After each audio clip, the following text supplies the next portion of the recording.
Welcome, brothers and sisters. My name is Eros and I am the Doll Maker.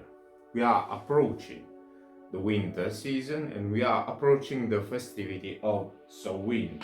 So today we will try to get a better understanding of the Samhain festivity. First of all, we need to understand that Samhain talks us about our necessity to explore the night, to explore, if you want, the darkness, especially our inner darkness, but also the dark side of things, and our necessity to integrate this dark side into ourselves. So I'm talking about healing traumas and past events, understanding these darkness, looking back to the obstacles we have faced and to the painful events we have faced, to hopefully become a better version of ourselves. Now, Samhain or Samahin, depending on your pronunciation, is celebrated in the 31st of October, because we think the 1st of November was the first day of the new year in the Celtic calendar. And probably the name itself, Samhain, comes from the Gaelic, meaning roughly translated summer's end. In Italy, in this period, we celebrate the All Hallows Eve, so the Vigilia di Ognissanti, as we call it, which is a veneration of the saints, probably overlapped with in some sort of a syncretic way to the veneration of the gods, especially in this dark period in which we need more help than usual to survive, especially in ancient times. Now, in Samhain, we are fighting this inner battle. We are facing ourselves. We are facing our traumas. We are facing our past. And we should try as best as we can to learn from our past and the obstacles we have faced, the darkness we have faced, solving our self-conflict, stopping our self-hatred. In some sort of way, we are trying to understand our inner darkness.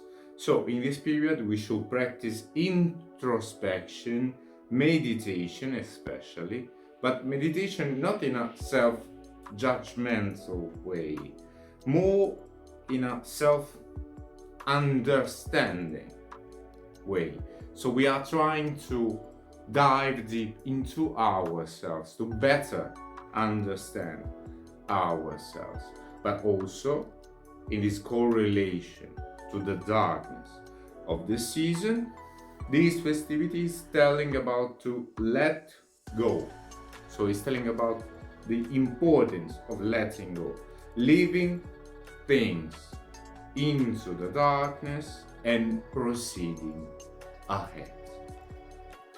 So in this period we should perform a self-character evaluation, if you get what I mean. We should understand what habitudes we want to let wither that lives inside of us, what habitudes we want to let go, let wither. And we are also in the opposite sense trying to recover for ourselves the things we left in the darkness in the past. So we are both recovering things from the darkness that we want, things that we have abandoned, even if we really love them. And on the opposite side, we are in exchange leaving things we do not want into the darkness.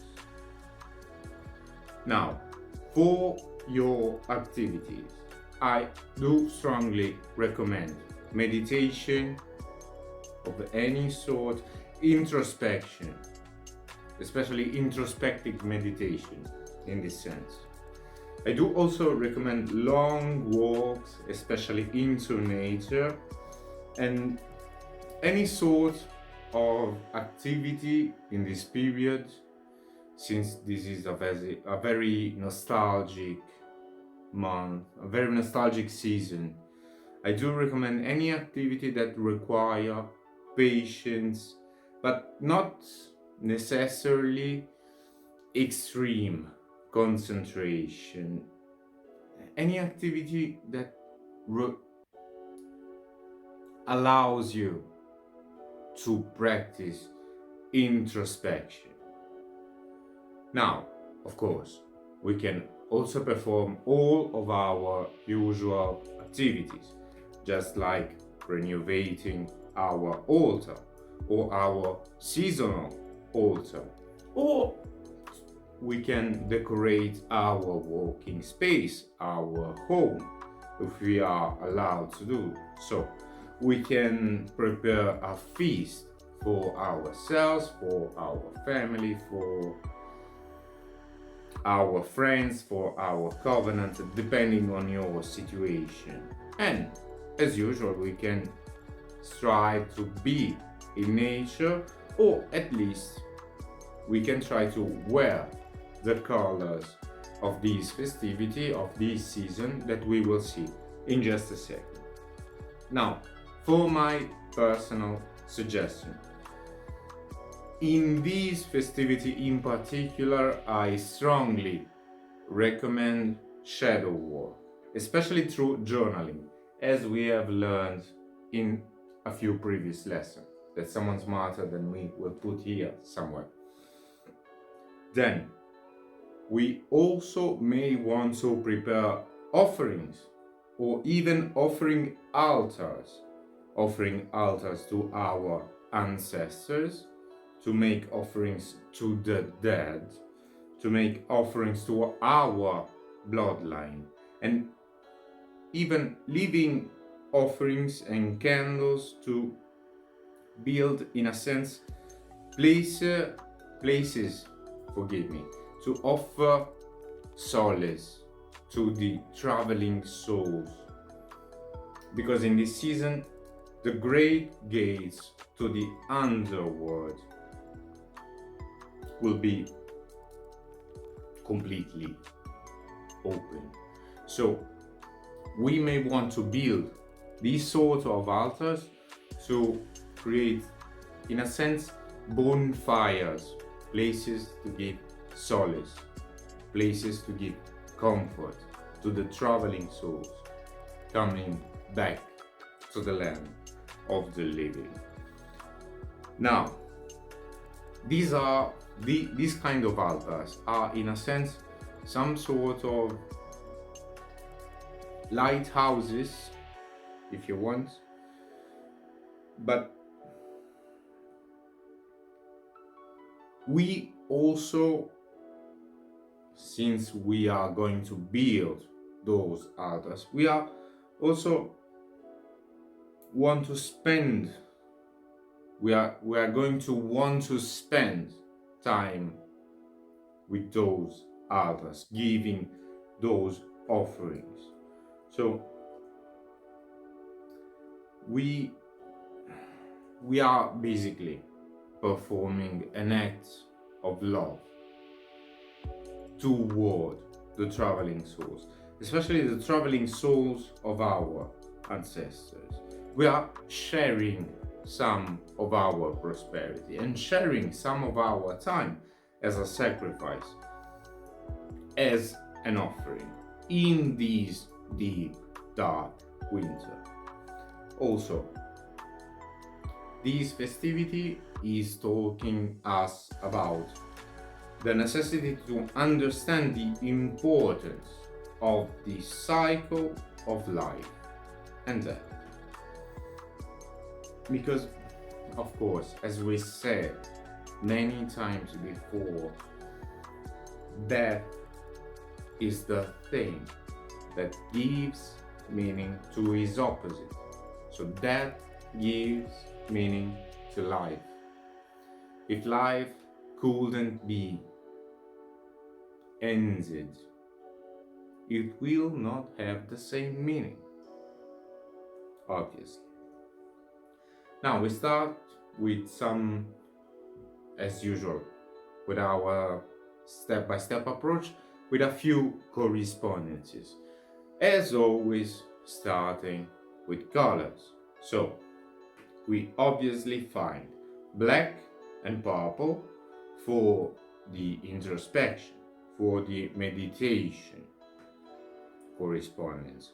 And also, in this sense, black and purple also reminds us of Earth resting, Earth, our planet, in some sort of torpor during the winter. We also find the color brown, again representing Earth, but we also find in some tradition the dark red, related to our bloodline, related to our ancestors, if you want.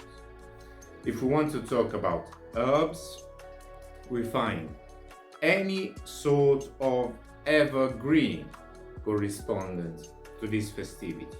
But of course, also any sort of perennial herb, both representing stoicism necessary to survive this season. Also, we find mushroom. Please do be extremely careful if you decide to walk with mushrooms.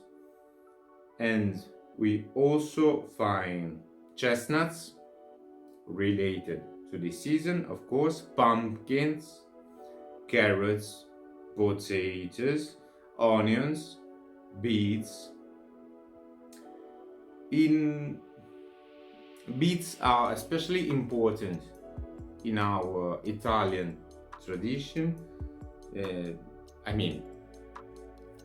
Most of the Italian traditions, we are divided in many ways, because beets were used to create lanterns for sowing before pumpkins were used.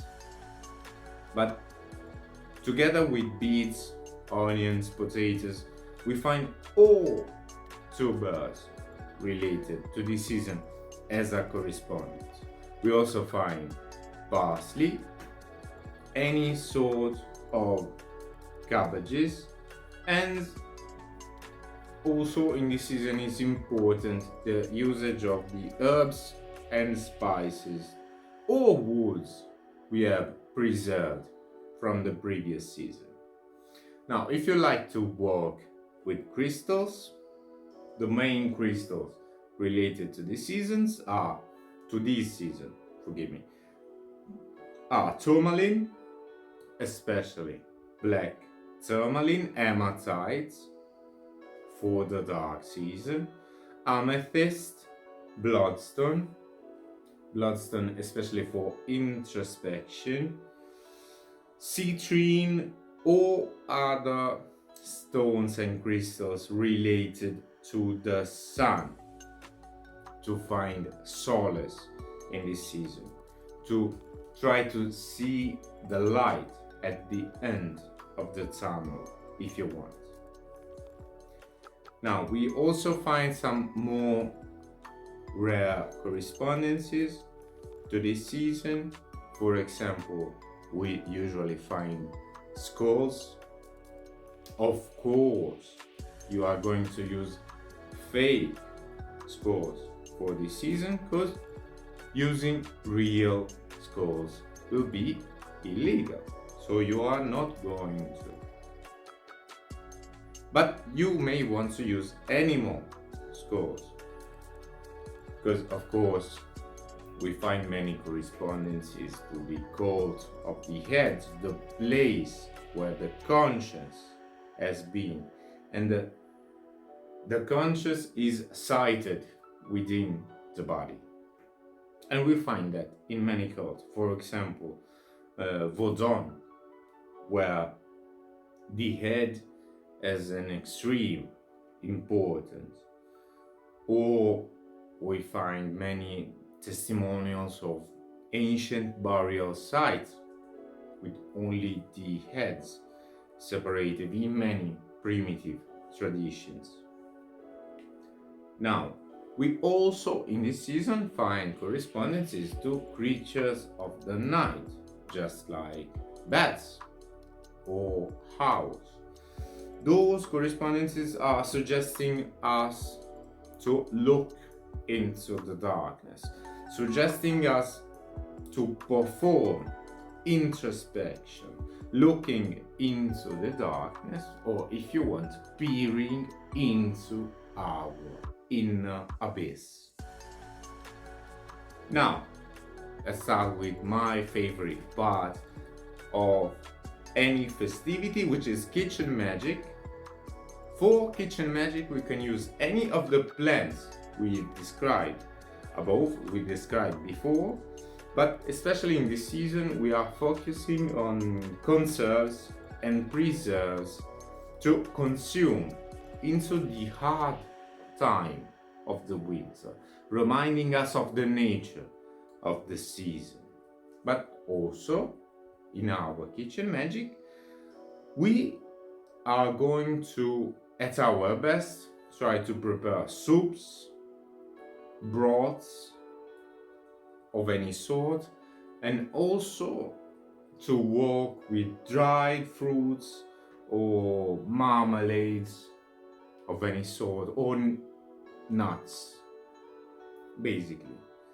For my drinks, in this season I will go for wines, ciders, meads, spiced wines, if you know how to prepare them, teas, of course, and many sorts of distilled beverage, liquors, if you want, even for our offerings.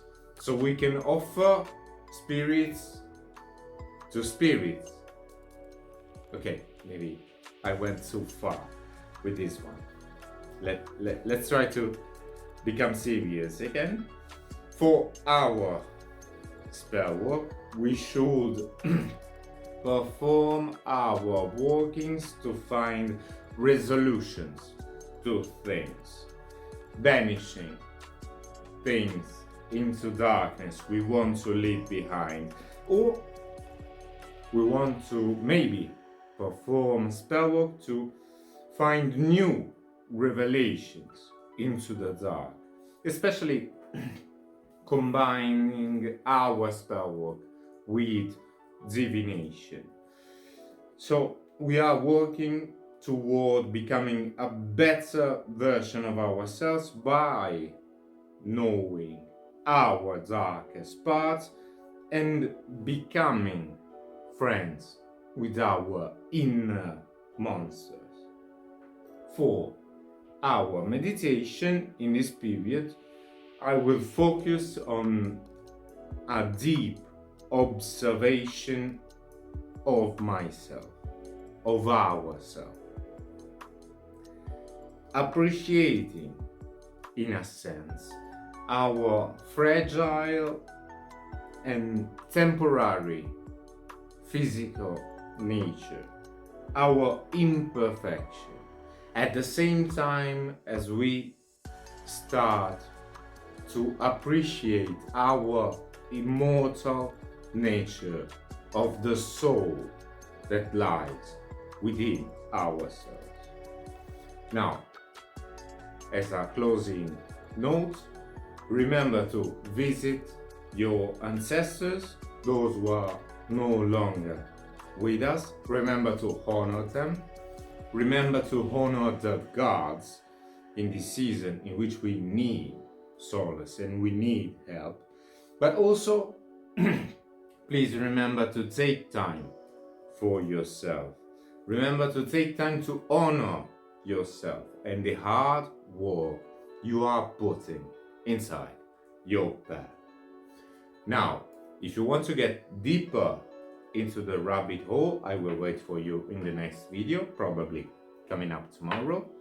As always, I deeply thank you for your kind attention, and may eternal light always shine upon you.